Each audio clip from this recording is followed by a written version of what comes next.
Ja, hej alle sammen. Tirsdag den 6. juni, så er naboskab på jul igen. Og vi planlægger jo en gang imellem, hvilke ture vi skal på.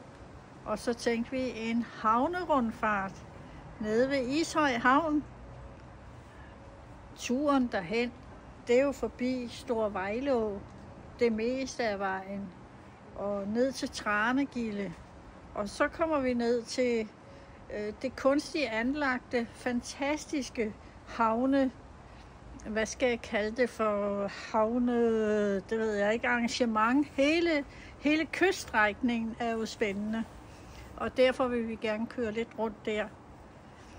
Og det er altid dejligt at komme ud og se andre landskaber end hedemarken.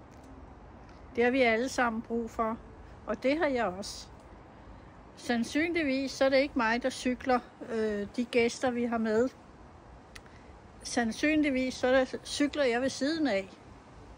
Fordi det er der plads til, og de, der ikke kører med selve rickshaw-cyklerne, de kan selv tage deres egen cykel med og køre ved siden af. Det er vi et par stykker, der gør. Jeg glæder mig.